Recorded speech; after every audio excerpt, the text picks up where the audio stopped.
Hola familia, bienvenidos a un nuevo video. Mi nombre es Mumi Lozano por si no me conoces. Y sabes, me llama la atención que en el último tiempo he escuchado mucho entre rivalidad entre naciones o personas del mismo país pero que están localizadas en diferentes ciudades. Y ni mencionar todos los países que están en guerra. Y sabes, esto es algo que ha estado por años, generaciones, siglos, no es nada nuevo. Y es como la base, esta es la situación, la base de la historia que vamos a leer hoy. La historia se encuentra en Juan capítulo 4 y vamos a ir estudiando diferentes versículos, pero esta es la historia de la mujer samaritana en el pozo que se encuentra con Jesús. Así que te voy a invitar que vayas conmigo al versículo 1 de este capítulo 4 y vamos a leer hasta el versículo 6 porque esto nos da un poco de contexto de qué es lo que está sucediendo. Cuando pues el Señor supo que los fariseos habían oído decir Jesús hace y bautiza más discípulos que Juan, aunque Jesús no bautizaba sino sus discípulos, salió de Judea y se fue otra vez a Galilea. Y le era necesario pasar por Samaria. Fue pues a una ciudad de Samaria llamada Sicar, junto a la heredad que Jacob dio a su hijo José. Y estaba allí el pozo de Jacob. Entonces Jesús, cansado del viaje, se sentó junto al pozo. Era como la hora sexta. En resumidas cuentas, ¿qué nos está diciendo aquí? Jesús estaba en Judea, los fariseos, los cuales eran judíos, se enteran que él estaba bautizando, al parecer lo estaban buscando, Jesús siempre lo estaban buscando para matarlo. Y él dice, me voy de aquí y voy a Galilea. Ahora, si ves en este mapa que te voy a poner aquí, Judea estaba más al sur y Galilea más al norte. Entonces para ir del punto A al punto B tenían que pasar por Samaria. Pero ¿qué era lo interesante de Samaria? Porque en la historia que vamos a estar leyendo toma lugar en Samaria y hace tanto énfasis en que la mujer era samaritana, la que Jesús se va a encontrar en la ciudad y en este pueblo. En un punto en la historia, el Antiguo Testamento nos cuenta que Israel, las 12 tribus, se divide en dos reinos, el reino del norte y el reino del sur. El reino del sur se conformó por la tribu de Judá y de Benjamín y era conocida o son conocidos como los judíos. Y el reino del norte por las demás 10 tribus que era conocida como Israel. Ahora en la historia nos dice que Asiria conquista el reino del norte, es decir, estas 10 tribus y toma posesión de su capital que era Samaria. Y los israelitas que estaban allí son deportados y traen en su lugar a extranjeros a vivir en esta ciudad. Entonces los samaritanos vienen a hacer esta liga entre los israelitas que quedaron en Samaria cuando el exilio, más los extranjeros que llegaron a esta ciudad. Entre ellos se comenzaron a casar y empezaron a tener familias, generaciones y así viene a ser los samaritanos. ¿Qué pasa? Los samaritanos, ellos comenzaron a tener como su propia cultura religiosa. Por ejemplo, a diferencia de los judíos, ellos creían en el Pentateuco, solamente en el Pentateuco como escritura y palabra sagrada. Los judíos creían en el Pentateuco, los 5 libros que escribió Moisés, que son los primeros 5 libros del Antiguo Testamento, pero también en todos los demás libros que nosotros hoy tenemos como Antiguo Testamento.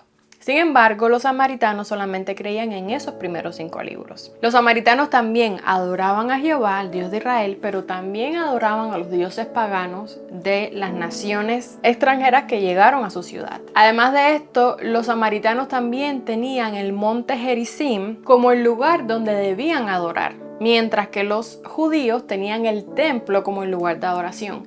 Entonces estas diferencias religiosas y también diferencias culturales traía problemas entre ellos a tal punto que ellos no podían intercambiar agua o comida o hacer negocios porque incluso podían meterse en problemas legales. Era tanto el odio que a ese punto llegaban. Ahora, cuando seguimos leyendo la historia aquí en el capítulo 4, ¿qué nos dice? Jesús era judío, está en Samaria, se queda en un pozo porque está cansado. Sus discípulos van a la ciudad, al centro de la ciudad, y mientras Jesús está solo en el pozo, llega una mujer que era samaritana, era de la ciudad. Ahora, fíjate en el diálogo que tiene Jesús con la mujer. No lo vamos a leer completamente, voy a pasarle simplemente por arriba, pero fíjate en los patrones. Dice el versículo 7, llegó una mujer de Samaria a sacar agua y Jesús le dijo. La mujer llegó y estoy segura que ni miró a Jesús ni le dirigió la palabra porque ellos no se hablaban. Y por la manera en que vestían, estoy segura que ellos se reconocían uno entre el otro. Sin embargo, Jesús es el primero, el que toma la iniciativa de hablarle y le dice que le dé agua. Y la respuesta de la mujer fue: ¿cómo tú, siendo judío y yo samaritana, me pides que te dé agua? Entendiendo el contexto que hablamos ahorita, es obvio que la mujer reaccione de esta manera.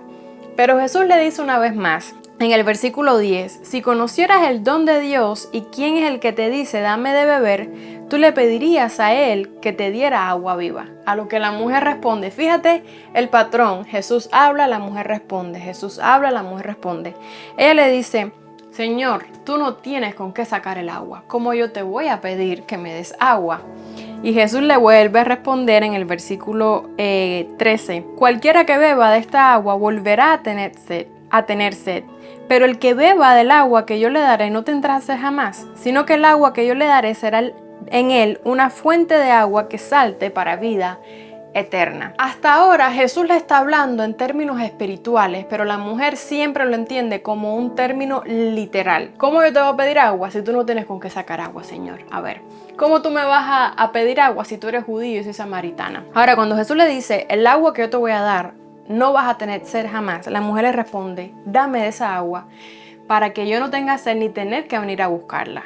Y creo que era obvio, porque si la mujer estaba allí para evitar, o sea, iba a esa hora para evitar encontrarse con personas y tenía que caminar desde el pozo hasta la ciudad con tanta agua, era un desgaste físico y también me imagino un desgaste emocional. Así que ella dice, bueno, yo no sé este hombre de qué está hablando y es judío, no me debería estar hablando, pero la solución que me está dando como que a mí me conviene. Así que yo voy a aceptar. Y le dice, sí, yo quiero de esa agua, dame de esa agua. Y Jesús le vuelve a hablar una vez más y le dice, llama a tu marido para que venga. Y la mujer le dice, yo no tengo marido.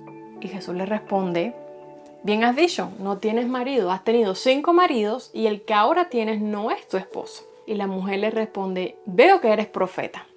O sea, Jesús nunca se había encontrado con esta mujer y le está diciendo su vida. Les dice, yo sé lo que está pasando contigo, yo te sé la vida. Ella dice, este no puede ser un hombre común.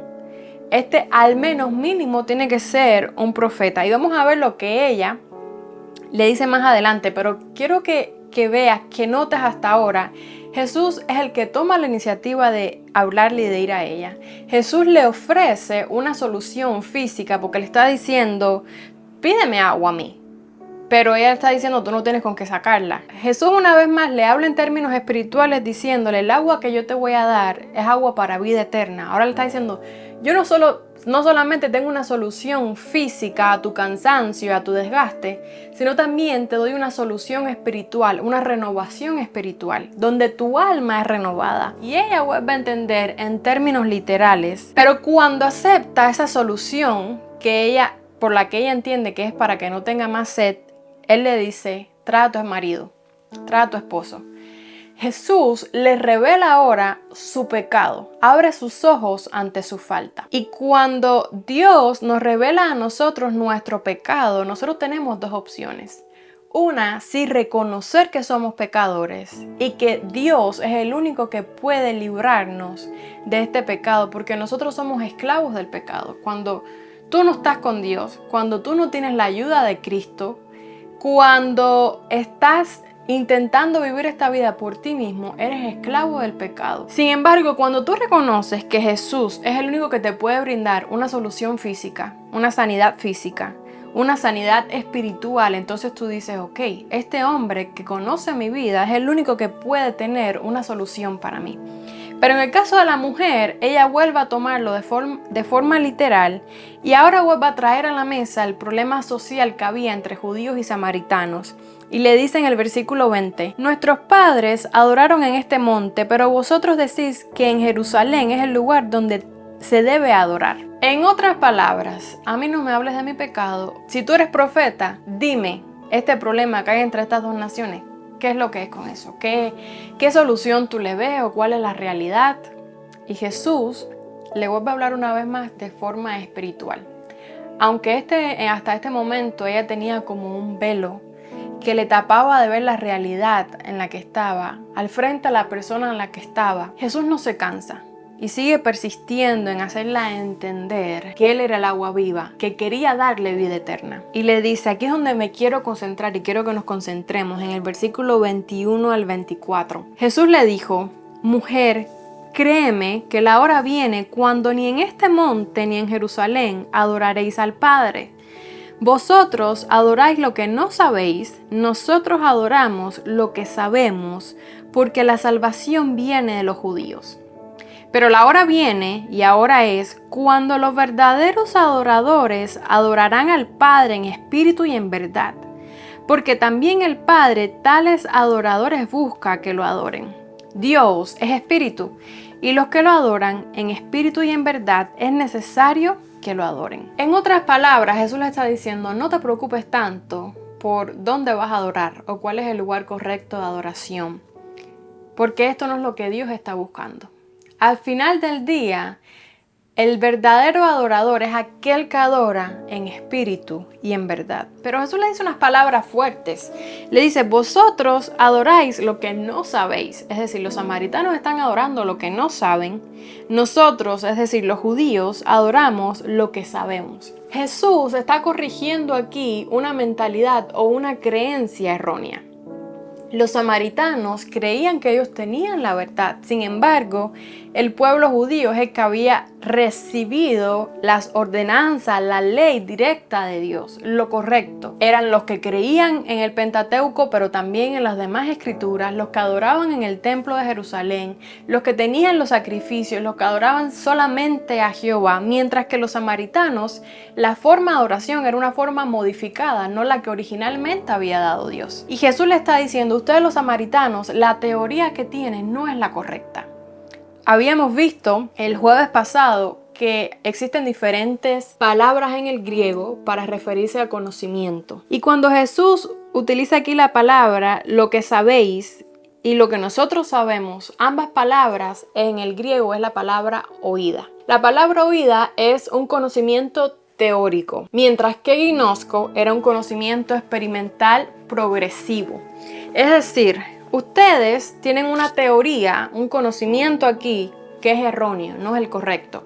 Los judíos tienen una teoría que es correcta. Pero cuando vemos el contexto nos damos cuenta que ni los samaritanos ni los judíos tenían el conocimiento ginosko, el conocimiento experimental progresivo. Cuando comenzamos a leer el capítulo 4 nos damos cuenta que Jesús está huyendo de los fariseos, de los judíos, porque tenían celo y siempre querían matarlo.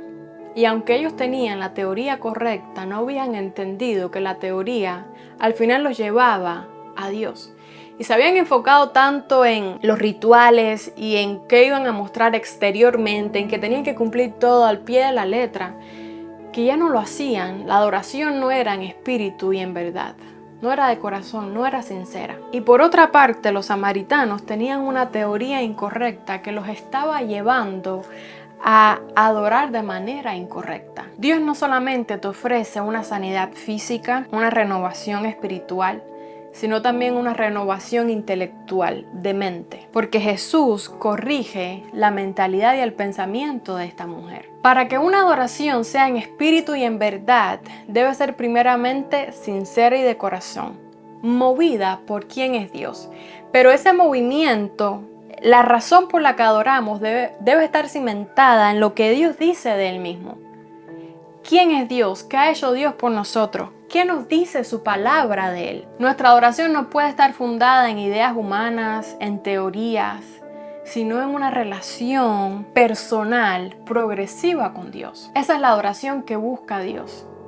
Y es una oración que no se puede basar simplemente en los rituales, en las tradiciones, en el ir a la iglesia. Es una adoración que es movida por quién es Cristo y lo que nosotros hemos recibido a través de Cristo. Después que Jesús le dice estas palabras, la mujer lo vuelve a entender un poco literal. Y le dice, sé que el Mesías va a venir y Él nos va a declarar, nos va a revelar todas estas cosas. Y me imagino Jesús dijo, ya le tengo que hablar directo. Ya ella como que me dio el paso a decirle quién yo soy. Necesito hablarle. Si hubiese sido yo, me hubiese desesperado porque esa mujer todo lo entendía literal. Y cuando ella le dice eso, Jesús le responde, yo soy el que habla contigo. Ella conocía al Yo Soy, al Dios de Israel. El Yo Soy que había sido presentado tantas veces en el Antiguo Testamento. Y ahora Jesús le está diciendo, yo soy el Mesías, yo soy ese hombre que tú tanto estás esperando. En ese momento dice que los discípulos llegan y la mujer se va. Pero al final de este capítulo vemos que a causa del testimonio de esta mujer, muchas otras personas se convierten. Y Jesús y sus discípulos se quedan por 2 días en la ciudad de Samaria y muchas otras personas conocen de Dios. Aquella mujer que seguramente huía del ojo público, que andaba sola, que sufría, que estaba desgastada, cansada. Esa mujer que había tenido 5 maridos y que el que ahora tenía con él no estaba casado, no era su marido.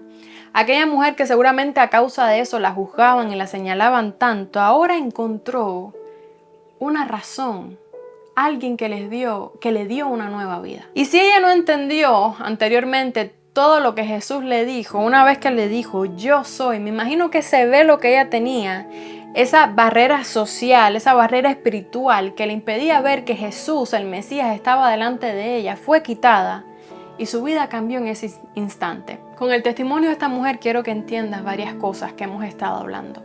Número 1, la salvación llega a ti por misericordia de Dios. Él toma la iniciativa. Dios tomó la iniciativa de amarnos, de crearnos, de aun cuando estábamos sumergidos en pecado, que merecíamos la muerte, la destrucción, el juicio de Dios fue sometido a su Hijo, quien murió en una cruz por ti y por mí. Y esa salvación se nos es dada y se nos es mostrada por pura gracia. Dios tomó la iniciativa de ir en la condición, de llegar a nosotros en la condición en la que estábamos. Luego que Jesús toma esa iniciativa, Él te ofrece una sanidad física. Era como los milagros de Jesús.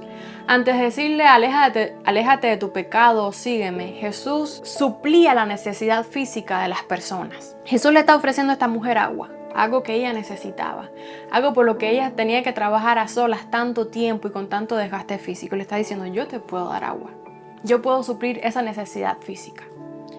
Luego le ofrece una sanidad, una renovación espiritual.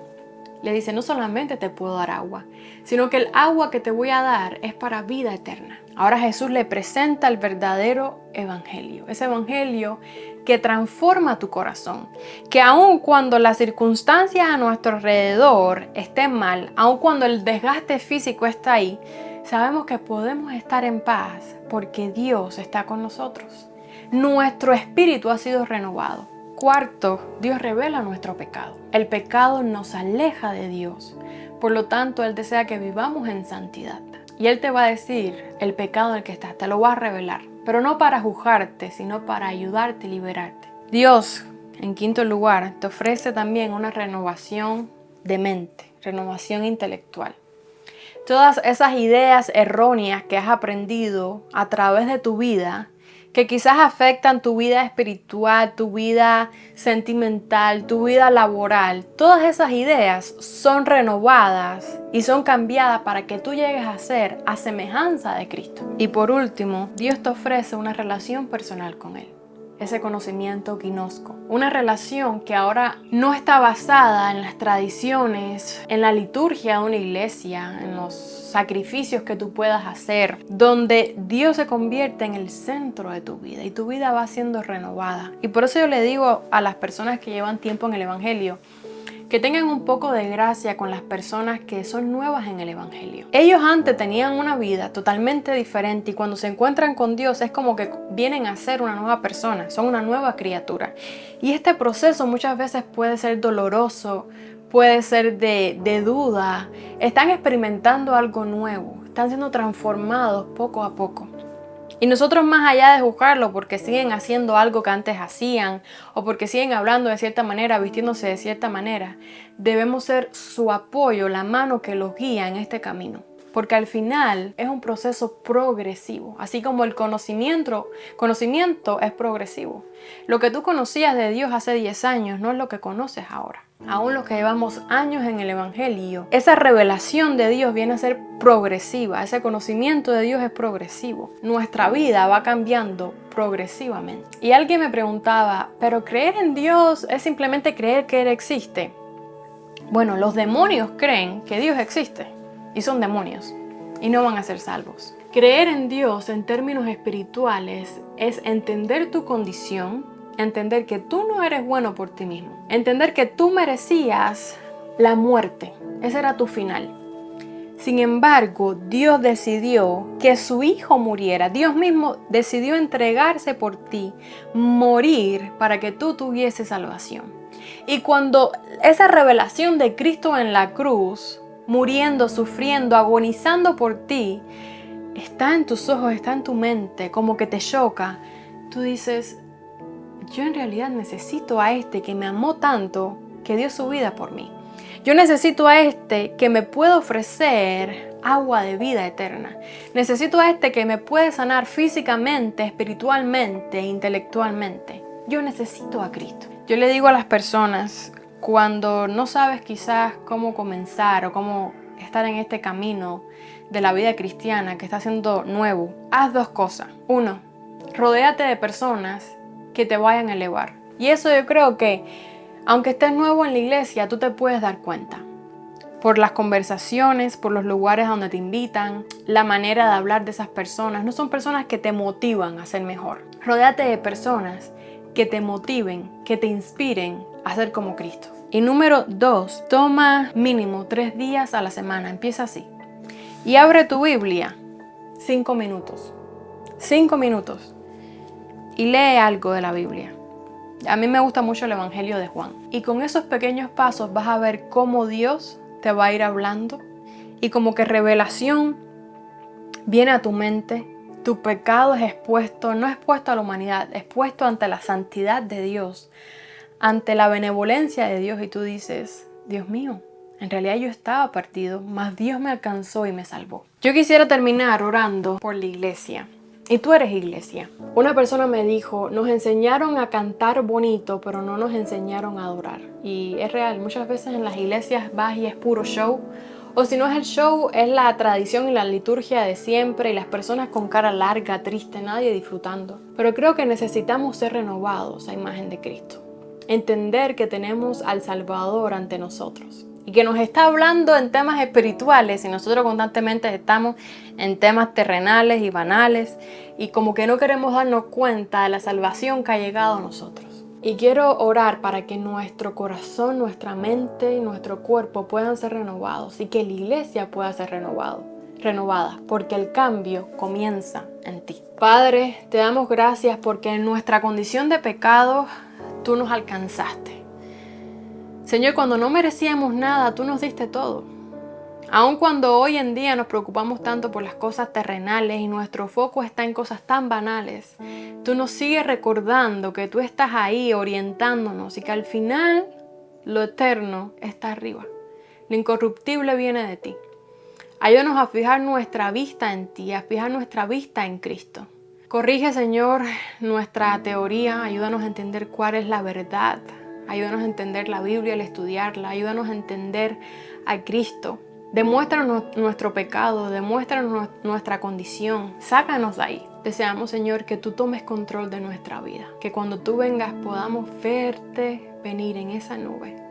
Y podamos decir, este es nuestro Dios. Le hemos esperado y Él nos salvará. Gracias, Dios. En nombre de Jesús. Amén. Nada, familia, nos vemos el próximo lunes. Un besito bien grande. Bye.